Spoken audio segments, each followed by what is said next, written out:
Welcome to The Hill's Coronavirus Report. I'm Steve Clemons, editor-at-large of The Hill. Each day we are interviewing consequential leaders in the battle against the coronavirus. We've heard a lot about the plight of hard-hit urban hospitals and the struggles to secure PPE and ventilators, doctors and nurses working round the clock to handle overwhelming patient loads during this pandemic. But one facet of healthcare that we've heard less about is the plight of rural hospitals. The number of patients may not be as great, but the challenges are there. Rural hospitals were already on the ropes, and now much needed revenue just isn't coming in as patients are visiting doctors less frequently and so-called elective procedures are on hold. My next guest has been unyielding in his support for rural hospitals. A doctor himself, he's also a congressman from Ohio's 2nd Congressional District. Congressman Brad Wenstrup recently requested that rural hospitals be eligible to participate in the Paycheck Protection Program and other financial programs provided by the CARES Act. He's also been a vocal advocate of convalescent COVID patients' plasma donations. Congressman, thank you so much for joining me. I have been watching your comments about rural hospitals, what's happening, your concern for them. Can you give us a snapshot of what's happening on that front and why you are a bit alarmed? Well, one of the things that you already mentioned is our rural hospitals already have a difficult time maintaining enough revenue to keep themselves open. And this has not helped. And canceling the elective surgeries and cutting down on emergency room visits really made a negative impact on our rural hospitals. So we've been fighting to get more funding to go to the rural hospitals so that they can sustain themselves through this process. The elective procedure part was a main thing. And the reason those cases were canceled was because of the concern for a lack of supply. And as supply builds up, we've got to get those reopened. Plus, there was a little bit of hesitation I found on some of our rural hospitals to go ahead and do some procedures. And so what I was concerned about, Steve, was we were canceling surgeries for patients that were in a lot of pain, but it wasn't necessarily life or death. We were canceling biopsies for cancer patients, and we needed to get that back open. And I actually reached out to our governor to try and get the word out that these aren't the types of cases we need to be canceling. But the problem is they are down. We need to get those back. The sooner we get those back, the better. And I think that there's good procedures in place now to safely open that up and go ahead and start performing some of these procedures. Now, is that process going to be part of the reopening of the broader Ohio economy? There's been a lot of discussion about how to get the equities right between public health and getting the economy moving forward. Do you put some of the rural hospital activity in that as well? Yeah, I think that's a double priority, if you will. One is to provide the health care that people need. You can only let some things go so long before there's other side effects that you really don't want to see happen, such as we've seen an increase in suicides. We've seen an increase in domestic violence because people are quarantined. So these types of things end up needing more hospital care, unfortunately. And we've got to get this open and running. And I think that everyone recognizes that the benefits are worth the risk. And actually, the risks are a whole lot less at this point because the supply of PPE has come in. The ability to test more people as we go and to protect our healthcare workers is there as well. Now, Brad, you've also been a real champion of trying to get people that have been infected with COVID and have recovered to donate their plasma so that other patients that are fighting this disease right now, have greater, they've got more internal wherewithal to fight this disease. I'm interested in your leadership on that and how that's going. Well, I've done some public service announcements about it, trying to get it out to the local community, Steve, because it is important. It's an area of hope that really hasn't been discussed much. I was pleased to see that 60 Minutes talked about it last night when they were reporting on the situation in New York. But basically, when someone has had this, whether they were really sick or not very sick, they have produced antibodies against this virus. And this is not some type of new science. This is something that the FDA is behind as well. But it is something that is used, say, with measles and mumps, and the acceptance of this type of procedure is there. The results remain to be seen until we get this in place. So I'm really encouraging people that have had it to be a hero, step out, give plasma, and you may save a life along the way. And what we're finding is that you can get it to somebody before they need a ventilator. And before they really get too sick, it can have a greater benefit. But we would use it on severe patients as well as those that are less severe. And so there are markers that you can see if a patient is starting to crash. But the key is the supply is the key. And you've got to get people out there that are donating. So talk to your doctors. We want to reach out to the doctors that have COVID patients to make sure they're tracking them Right. and get them in line to make this donation, which is life-saving. Well, let me ask you one more thing on that, because I interviewed Mayor Francis Suarez, the mayor of Miami, and he donated. He had COVID, and he donated his plasma for this. I haven't seen any research results yet. Have you been in touch with the FDA about whether this strategy is actually working at all? Well, Mount Sinai was one of the first in New York to use this, and they have seen positive results. Again, we're going to find out who it works on best, but certainly be able to use it. The more we're able to use it, the more we can get results and get data. But it is in the early stages, and we're just coming into the phase where there's a lot of people that have had it that are now clear to the infection, which is key. You've got to be clear to the infection, and you still do a type and cross. You need type A, type B, A, B, and O. You need all of those. And so it's going to be a little time before we see a lot of results. But again, donate and we'll start to see results. But now is the time when a lot of people have recovered and are in that safe window to donate. Now, we have about, at this moment, when I'm talking to you, about 765,000 official cases of COVID in the United States, and that's more than 3.5 times the next biggest country, which right now is Spain. Who knows where China really is, but it says it's around 80,000. But I think in the process of this, you've been very critical of how we got into this mess and who was culpable on the front end. What are your thoughts there? Well, I have a large concern about honesty in the reporting of data, et cetera. I was on Cincinnati Board of Health, and we never had anything of this scale, as you might imagine. But it was always important that when we did see outbreaks of something, that we get accurate data. So the question involving China is there, and then the response of the World Health Organization. Where are they? This is an agency that needs to be super transparent and very much out there with accurate data if everyone's going to make good decisions. And keep in mind, the World Health Organization was against the restriction of travel at one point.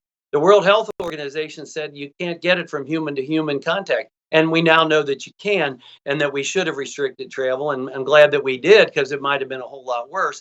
So if we're paying money into this type of an agency, we better know that they're doing things right, or we find another way to do it, because lives depend on it. And it's not about politics. This has to be very upfront, and everybody has to be good, honest brokers that are involved with this along the way.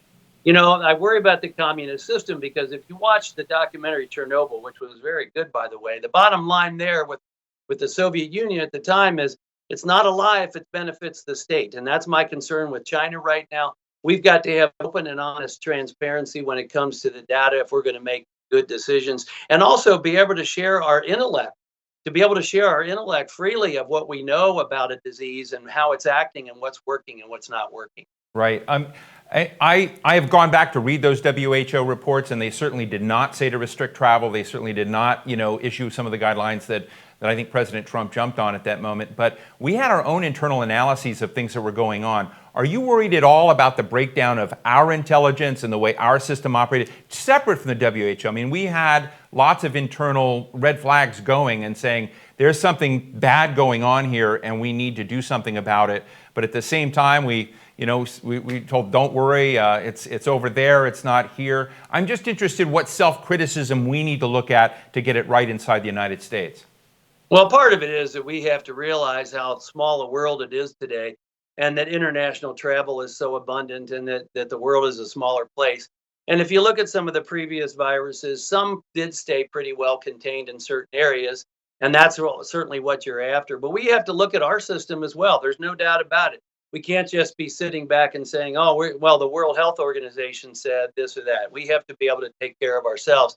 And that leads to another issue as well, Steve, is our supply chain. It is beyond my imagination, and especially as someone who served in Iraq as a surgeon in combat support hospital, the very notion to think that we're relying on someone like China for what we need for our medicines, for our masks, for our protective equipment, that has got to change. And we are aware of that on so many other issues, but we were asleep at the switch on that. That's got to change, not only for our military, but for our society in general. And I'm glad that we've seen manufacturing coming back to the United States. I'm proud of how so many companies have retooled themselves to try and help in this crisis. But let that not be a sudden thing that just comes up, but something that we're prepared for from the get-go before something even happens. I hear a lot about manufacturing coming back to the United States, but it's still a very small number in terms of what's returned. What do you think would be required? I mean, if you take, I mean, the issue that you talked about, supply chains and the active agent in pharmaceutical drugs, so much of it is based in China, not in the United States. And there are lots of other industries that have this strategic dependency on China's production capacity. To rip all that out and to kind of plant it, if you will, in the U.S. or in friendly countries that we're not having trade battles with, that's a Herculean task. I'm just interested in whether you're hearing anything serious on that front, because it seems like a massive load to deal with. Oh, it is Herculean, as you said. There's no doubt about it. It's a massive load because really what's taken place has happened over 50 years or so. And I think there was probably the attitude, and I think there's a lot to be said for this. Well, if you're trading with someone, they're not likely to become an enemy of yours, but that isn't always the case. And I think that we realize that now. Our eyes are open to a lot of things, and it's not something that we can just switch overnight. So we've got to be cautious and careful, and it is hard to change that manufacturing and just bring it all back all of a sudden. I don't know that that's a reality, but we have to make a 10, 20-year plan, because if you look at what China's been doing in so many fronts, they've made a multi-year plan. We need to do the same. I know that you have discussions with your colleagues, other Republican colleagues in particular, about how to approach this, what's going on in their districts. We have a mutual friend, Neil Dunn, a congressman from from Florida, who's been diagnosed with COVID. One, I'm interested in how Neil is doing, and two, what are all you talking about?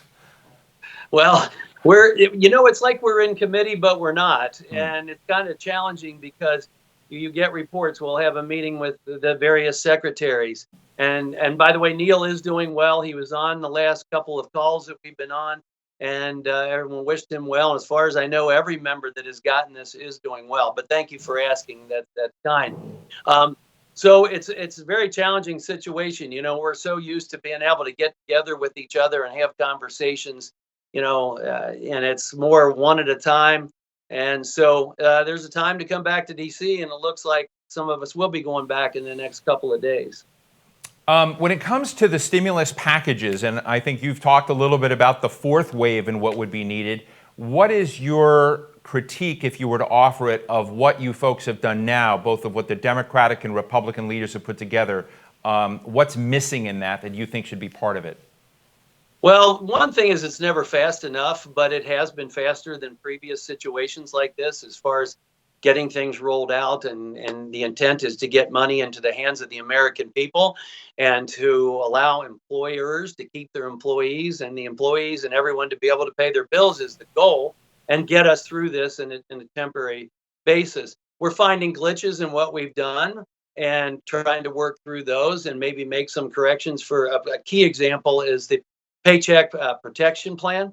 That right there is a big one, and I think we're going to pass that pretty easily. That component of it has good bipartisan support to get more money into that fund, and that's the type of stuff we've been talking about, as well as talking about the spread of the disease, the protective equipment, what manufacturers are doing what. So it's a long day, actually, and it's a little bit tougher through conference calls and one-on-one is a little better, but that's not how a lot of these can be done. We have the whole body engaged. Brad, just in our last minute, a lot of folks have been watching this, and it's both people who are policy junkies like me, but lay people as well, who want to have an idea of what they can do, where can they fit into this equation. And I'd be interested in your insights. You're in Ohio right now, and you're not in Congress, but you're in your community. What are you telling people? Well, one, I'm saying let's get better together is one thing. And so, again, going back to the plasma, that's a great thing people can do. People following the rules, maintaining the social distance, that's important, because when we start seeing fewer and fewer cases, that's when we're going to be able to get back to work. But you know what? Everybody has a personal responsibility. My wife, God bless her, she's teaching kindergarten now, whether she planned on it or not. And everybody has got to protect their family and stay calm during the chaos, and we'll get through this together. Be kind to one another and make sure your neighbors are okay and your family's okay. These are the things that are important for us to get through. And time will help, as well as advances as we come up with antivirals, use the convalescent plasma, and hopefully before too long, we'll have a vaccine so that people that have never got this will never get it. Well, we'll leave it there today. Congressman Brad Wenstrup, thank you so much. And thank you to all of you for joining me for the Hill's Coronavirus Report. Be well, and we'll see you tomorrow.